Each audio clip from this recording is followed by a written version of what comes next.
মালিকরা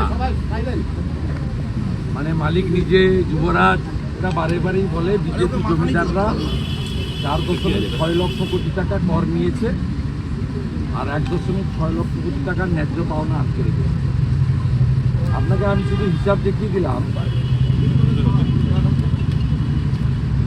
ভারত সরকার 18-19 থেকে 22-23 পর্যন্ত মোট ট্যাক্স রেভলিউশন, আইজিএসটি, এসজিএসটি এবং জিএসটি কম্পেনসেশন শেষ মিলিয়ে 6,48 লক্ষ টাকা, 6.48 লক্ষ কোটি টাকা, 6.48 লক্ষ কোটি টাকা পশ্চিমবঙ্গ সরকারকে দিয়েছে।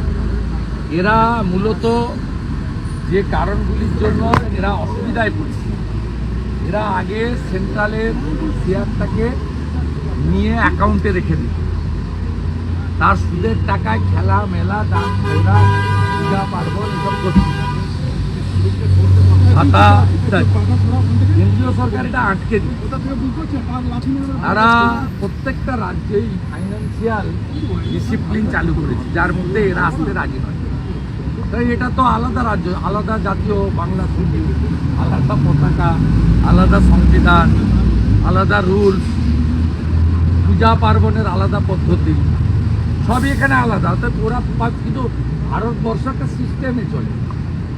এবারে আমি আপনাদের এখানে শুধু উদাহরণ দিয়ে বলছি কয়েকটা স্কিম।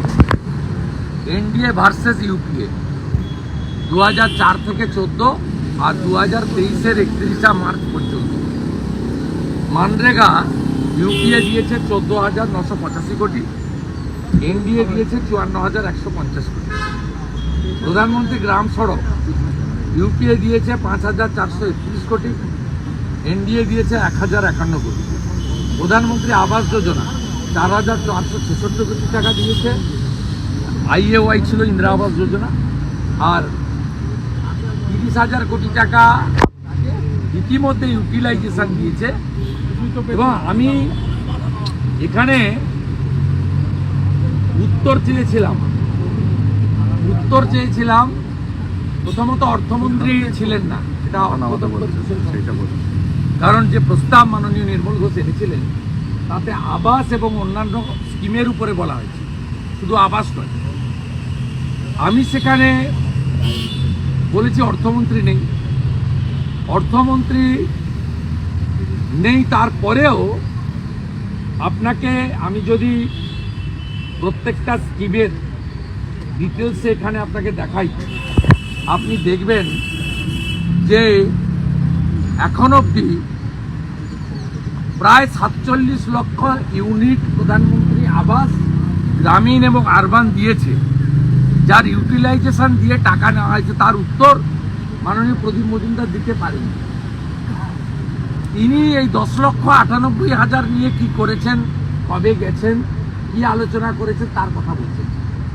একটা অভিযোগেরও উত্তর দিতে পারেননি। 82 লক্ষের কাছাকাছি শৌচালয় পেয়েছে পশ্চিমবঙ্গ মোদীজির কাছ থেকে। তার কে পেয়েছে শৌচালয় কেউ জানে না। 82 লক্ষ গুণিতক 12,000। পশ্চিমবঙ্গে প্রায় 45 লক্ষর বেশি পিএম কিষাণ পাচ্ছেন। কেন 83 লক্ষ কৃষকের নাম পাঠানো হচ্ছে না? বাকি কৃষকের নাম আপনারা রেকর্ড বন্ধ রেখেছেন, জমির রেকর্ডে কালা করে রেখেছেন, যাতে পিএম কিষাণ সম্মান নিধি তারা না পায়। এবং প্রত্যেকটা জিনিসে আমরা বলছি আপনি সেন্ট্রাল স্কিমগুলো চালু করেননি কেন? পিএম ক্রপ ইন্স্যুরেন্স পশ্চিমবঙ্গে নেই, আয়ুষ্মান ভারত আপনার কার্ড বাইরের রাজ্যে চলে না। ওপিডিতে ব্যাঙ্গালোরের দেবী সিটি বলুন, মুম্বাইয়ের ক্যান্সার হসপিটাল বলুন, সিএমসি ভেলোর বলুন, ওপিডিতে 50% পশ্চিমবঙ্গ, প্রত্যেকটা হসপিটালে আপনার কার্ড বাইরে চলে না। আপনি আয়ুষ্মান ভারত কেন অ্যাটলিস্ট আউটসাইড বেঙ্গল চালু করছেন?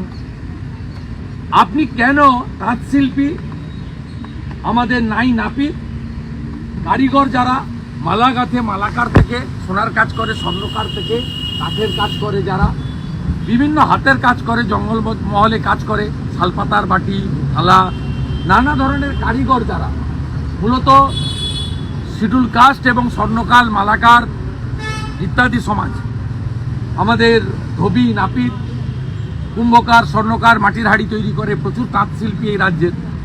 আপনি বিশ্বকর্মা যোজনা ডিএমদেরকে দিয়ে মিটিং করাচ্ছেন না, 6 লক্ষ পেন্ডিং, তার কোনো উত্তর নেই।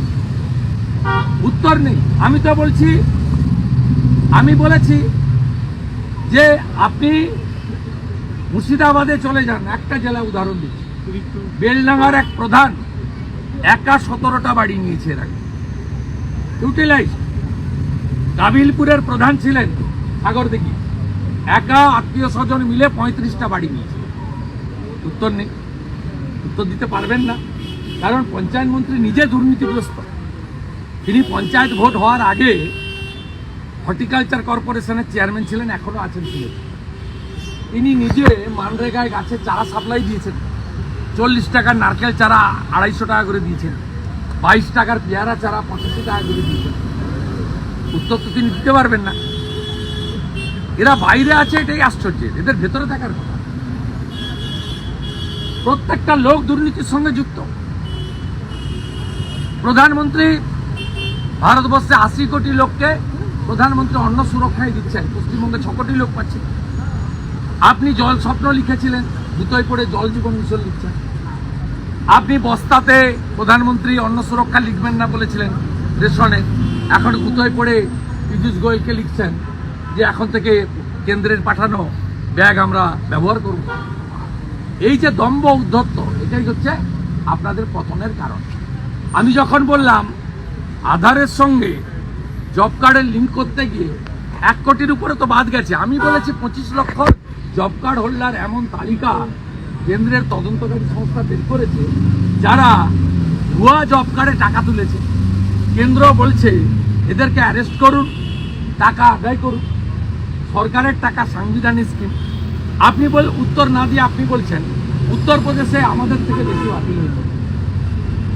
অতএব আজকে বিধানসভাতে তথ্য দিয়ে, ডাটা দিয়ে আমি প্রমাণ করে দিয়েছি দুর্নীতিগ্রস্ত রাজ্য সরকার সাধারণ মানুষের অধিকার কেড়ে নিচ্ছে শুধুমাত্র রাজনৈতিক কারণে।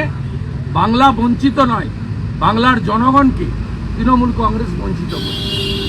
আমি মানরেগা নিয়ে স্পেসিফিক বলেছি যে কেন্দ্রীয় সরকারের যে ইনভেস্টিগেটিং টিম, তাদের যে রেকমেন্ডেশন, বিশেষ করে 25 লক্ষ ভুয়া জব কার্ড যারা টাকা তুলেছে, টাকা আদায় করে গ্রেপ্তার করা শুরু করুন।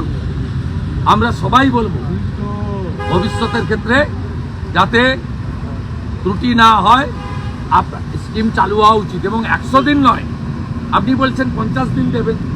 আমরা মমতা ব্যানার্জিকে বলছি আপনার অনেক টাকা রাজ্যে, আপনি 200 দিনের কাজ দিন, আমরা বাহবা জানাবো। আমরা আবাসের ক্ষেত্রে বলেছি যে আপনি গ্রাম সংসদের সভা ডেকে গ্রামে আবাসের তালিকা পাবলিকলি করে দেন, যত ক্লেম অবজেকশন আবেদন করেছে নিষ্পত্তি করুন, এবং গ্রাম পঞ্চায়েত লেভেলে সর্বদলীয় মিটিং করে তালিকা অনুমোদন করুন। আর বিরোধী দলের এমএলএদের, আমরাই এই প্রিন্সিপাল অপোজিশন, আমাদেরকে চিফ সেক্রেটারিকে নিয়ে বসতে বলুন। আমরা যে অভিযোগগুলো মাঠে ময়দানে বা বিধানসভায় করছি বা কেন্দ্রীয় সরকারের দপ্তরকে লিখছি অভিযোগ আকারে, সেই অভিযোগের সপক্ষে তথ্য এবং সমাধানের রাস্তা আমরা মুখ্য সচিবকে বলে দিতে রাজি আছি। আমরা মুখ্য সচিব প্রশাসনের আধিকারিক, তিনি যেখানে যখন ডাকবেন বিজেপির 5 জন 7 জন 8 জন এমএলএ গিয়ে আমরা সুনির্দিষ্ট প্রস্তাব দিতে আমরা প্রস্তুত আছি।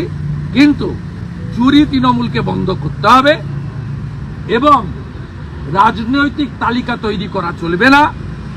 আবাস যোজনা সহ প্রত্যেকটা সামাজিক স্কিমে ঘুষ নেওয়া বন্ধ করতে হবে। যারা ঘুষ নিয়েছে তাদেরকে জেলে পুরতে হবে। যারা এই চলমান স্কিমে আগে বেআইনিভাবে বেনিফিশিয়ারি হয়েছে, বেনিফিট নিয়েছে, তাদের টাকা আদায় করতে হবে। বলছি সিদ্দিকুল্লাহ চৌধুরী একটা দারুণ কথা বলেছেন আজকে, যে এখানে যদি হামদো হামারে চার না হয় চীনের সাথে লড়াই করা যাবে না, চীনের সাথে লড়াই করার জন্য এই হামদো হামারে চারটা খুব জরুরি জনসংখ্যা। আমি এটা নিয়ে বলবো না, উনাদের শুনুন, উনি উনার জনপ্রতিনিধি মন্ত্রী এবং তিনি একজন বিশিষ্ট শিক্ষক। আমার মনে হয় এরকম একজন সিনিয়র লোক তার এইসব পরিচিতির বাইরে চলে যাচ্ছে। তিনি এই যদি কথাটা বলে থাকেন, এটা ওই যে আপনার যে বক্তব্য রাখেন না ওনাদের, সেই কি বলে সেই বক্তব্য উনি মানে ওই যে হুজুর বলে বক্তব্য সব হয় বিভিন্ন ধর্মীয় আলোচনায়, সেই সভাতে এরা বাংলাদেশের লোকরাও এরকম বলে। মৌলানা যারা আসেন এখানে তারা বলেন যে আমরা প্রয়োজনে 12টা নেব, ওদের হাতে পারমাণবিক বোম আছে, আর আমরা জনবিস্ফোরণ করে উড়াই যাব। আমি খুব অবাক হয়ে যাচ্ছি, এইরকম একজন শিক্ষক পেশায় এবং জনপ্রতিনিধি মন্ত্রী দুটো টার্মে তিনি এই ধরনের কথাবার্তা বলছেন, কি শেখাচ্ছেন আপনি? এই কারণে দেখুন, এটা আমার বিজেপি হিসেবে বা এমএলএ বা বিরোধী দলনেতা হিসেবে নয়, ভারতবর্ষের একজন সচেতন নাগরিক হিসেবে আমার দাবি, কেন্দ্রীয় সরকারের অবিলম্বে আমাদের দেশে জনসংখ্যা তাকে নিয়ন্ত্রিত করে দেশের প্রগতিকে এগিয়ে নিয়ে যাওয়ার ক্ষেত্রে উদ্যোগ গ্রহণ করা উচিত। এটা আমার ব্যক্তিগত। আপনি যখন আজকে বলছিলেন তখন ওয়াকফ বিল আসছে না, প্রস্তাব ওয়াকফ বিল আনার অধিকারই নেই। এরা যেগুলো করছে সব অনধিকার। সোমবার দিন আমাদের এমএলএরা অংশগ্রহণ করবেন। সোমবার আমি বনগাঁতে থাকবো বিক্ষোভে। আমি মঙ্গলবার ওনারা যে ভোট ব্যাংকের উদ্দেশ্য নিয়ে রাজনীতি করতে চাইছেন তার উত্তর দেব। গতকাল সিদ্দিকুল্লাহ চৌধুরীরা কিছু ধর্মীয় শিক্ষা প্রতিষ্ঠান থেকে 18 বছর হয়নি এমন ছেলেদেরকে নিয়েছে কলকাতার বুকে এমন গরম গরম কথা বলেছেন, তাতে আইন শৃঙ্খলা অবনতি হতে পারে। একই কায়দায় আগামীকাল তৃণমূল রানী রাসমণি রোডে তারাও সম্পূর্ণ পশ্চিমবঙ্গের এবং কলকাতার আইন শৃঙ্খলা অবনতি করার জন্য তুষ্টিকরণ পোষণের রাজনীতি এবং ধর্মীয় কার্ড খেলতে সমাবেশ ডেকেছে। এই সোম মঙ্গলবারের অযৌক্তিক এবং ক্ষমতা বহির্ভূত প্রস্তাব, যা রাজ্য সরকারের এখতিয়ারভুক্ত নয়, যখন জয়েন্ট পার্লামেন্ট কমিটিতে আন্ডার কনসিডারেশন ফাইনাল রিপোর্ট পার্লামেন্টে প্লেস হয়নি, তখন এই ধরনের উদ্দেশ্য নিয়ে প্রস্তাব আনা এবং তার উপরে ভোট ব্যাংকের রাজনীতি করে বক্তব্য রাখা, এটার উদ্দেশ্য কেবলমাত্র আগামী বিধানসভা নির্বাচনে 100% মুসলিম ভোটকে সুনিশ্চিত করা। মঙ্গলবার আমি এবং আমার সাথীরা সোমবারও বলবেন, আমরা এর সঠিক জবাব উত্তর দিয়ে দেব। আমাদের পক্ষে বিশ্বনাথ কারক থেকে, শঙ্কর ঘোষ থেকে, অগ্নিমিত্রা পাল থেকে, শিখা চ্যাটার্জি থেকে, মনোজ ওরাও থেকে, উদরাই টুডু থেকে, এরাও পশ্চিমবঙ্গে ওয়াকফের সম্পত্তি নিয়ে তৃণমূল কিভাবে ব্যবসা করছে, জাভেদ খানরা কিভাবে বাইপাসের পাশে প্রমোটারদেরকে বিক্রি করছে এবং কিভাবে পশ্চিমবাংলায় জনজাতি আদিবাসীদের জমি কেড়ে নেওয়া হচ্ছে, তার তথ্যসহ বক্তব্য বিজেপি এমএলএ ব্রিগেড বিধানসভায় দেবে। মঙ্গলবার আমি দেব। সোশ্যাল সেকুলার পার্টিগুলো তারা বাংলাদেশের সংখ্যালঘু বলছে, হিন্দু শব্দটা ব্যবহার করতে তাদের যেন আপত্তি রয়েছে। তাদের এগুলো সেকুলার পার্টি নয়, এগুলো কমিউনাল পার্টি। যেমন সিদ্দিকুল্লাহ চৌধুরী চীনকে দেখান, সিপিএমও সেই মতো বাইরের লোককে দেখান। ভিয়েতনাম আমার নাম তোমার নাম, প্যালেস্টাইনে বোম পড়লে মিছিল হয়, বিমানবাবুর মতো বয়স্ক মানুষকেও হাঁটতে দেখা যায়, মৌলালি থেকে হাঁটেন, শুরু করেন হাঁটা। এখন মুখে বন্ধ, মুখে খুলুক, একমাত্র রাষ্ট্রবাদী ভারতীয় জনতা পার্টি রাস্তায় আছে, অন্য কেউ নেই। আগামীকাল দুটো বড় মিছিল হবে, একটা যাদবপুরে আর একটি বারাসাত। বলছি নকশাল বাড়িতে এমন জিনিস উদ্ধার হলো যেটা পারমাণবিক বোমার সঙ্গে যুক্ত। এ রাজ্যে তাই পাওয়া যাবে। তৃণমূলে এর আগে খাড়গড়াগড় বিস্ফোরণ হয়েছিল, সিদ্দিকুল্লাহ চৌধুরী কি বলেছিল স্মরণ করুন। হুমায়ুন কবির তিনি একটি প্রকাশে উদ্বোধন দিয়ে বলছেন যে আমার কথা পাকিস্তান শোনা হয়নি, তাই জন্য হতাশ। আপনি যেটা বলছেন কল্যাণ না, ব্যানার্জির কথা কলকাতার বলছেন। নেতারা বেশি প্রাধান্য পায়। কলকাতার নেতারা আজকে প্রাধান্য হুমায়ুন কবির একই কথা বলছেন। আমি উত্তর দেব না। আমি হুমায়ুন কবির শেষ পর্যন্ত কি করেন তার অপেক্ষায় আছি। আপনার মিডিয়া ও তাড়াহুড়ো করে।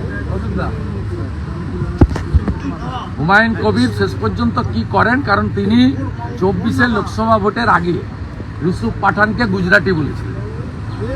তারপরে ভাইপো ডেকে ওকে আর নিয়ামত থেকে টুপি করিয়ে দিয়েছিল, পরের দিন ধাই ধাই করে নামতে নেমে পড়েছিল। আলটিমেটলি কি করেন দেখি, তারপরে বলছি Bangladesh it is too early to say. দাদা একটা শেষ প্রশ্ন, বাংলাদেশের ইউনিভার্সিটিগুলোর বাইরে ভারতের পতাকা আলপনা করা হচ্ছে যাতে তার উপর পা রেখে হেঁটে চলে যাওয়া যায়। আমি প্রণাম করি ডাক্তার ইন্দ্রনীল সাহাকে। তিনি বলেছেন আমার দেশ আগে, রোজগার পরে। ভারতীয় পতাকা পদদলিত হয়েছে। আমি বাংলাদেশের রুগীদের চিকিৎসা করব না। আমি গোটা ভারতবর্ষের ডাক্তার সমাজ, ব্যবসায়ী, ভারতপ্রেমী নাগরিককে সম্পূর্ণভাবে বাংলাদেশিদের বয়কট করার জন্য অনুরোধ করব। বাংলাদেশের মৌলানা যদি বলতে পারেন যে প্রামাণিক সিল হিন্দু সম্প্রদায়ের নাপিতদের কাছে চুল দাড়ি কাটবেন না, মোদকদের কাছ থেকে মিষ্টি নেবেন না, ময়রা হিন্দু বাড়িতে মিষ্টি বানিয়ে খান। আমিও এখান থেকে ভারত প্রেমীদের বলতে চাই, রাষ্ট্রবাদীদের বলতে চাই, কড়া উত্তর দেওয়ার সময় এসেছে। কড়া উত্তর দেওয়ার সময় এসেছে, এটা মুখে নয়, কার্যক্ষেত্রে এমন উত্তর দেন যাতে আজকের বাজারে 150 টাকা পেঁয়াজ, 120 টাকা আলু, এটা যেন পাকিস্তানের মতো 1000 টাকা লিটার পেট্রোল আর 400 টাকা কেজি আটা, 400 টাকা 1 কেজি আটার দাম 400 টাকা, পাকিস্তানের মতো অবস্থা। বড় বড় কথা, বড় বড় কথা। ফারাক্কার উপর দিয়ে বিদ্যুৎ না গেলে 80 জায়গায় এক্ষুনি অন্ধকার, 80 জায়গা অন্ধকার হয়ে যাবে এক্ষুনি যদি ঝাড়খণ্ড থেকে উৎপাদিত বিদ্যুৎ ফারাক্কার উপর দিয়ে গেছে, এক্ষুনি যদি ভারত থেকে বন্ধ হয়। এটা কোনো সেক্টেরিয়ান কথা নয়। আমরা ইউএনএকে সম্মান করি, তা আমার জাতীয় পতাকা আগে। এই জাতীয় পতাকার জন্য চট্টগ্রামের মাস্টারদা সূর্য সেনেরা আত্মবলিদান দিয়েছেন। 3000 ভারতীয় সেনা সহ 17,000 বিএসএফ সহ ভারতীয় লোকেরা, জওয়ানরা আত্মবলিদান দিয়েছেন। কোথায় ছিলেন এরা? 30,000 বাঙালি হিন্দু আত্মবলিদান দিয়েছেন। তারপরে 71-এর বিজয় এসেছে। 16ই ডিসেম্বর বিজয় দিবস কলকাতাতে মহাসমাবেশ করে এই বাংলাদেশের মাটিতে বসে রাজাকার এবং পাকিস্তানি চরদের সঠিক উত্তর দেওয়ার ব্যবস্থা এপার থেকে ভারতীয়রা করবে। Thank you. বিদীপ্ত ধর।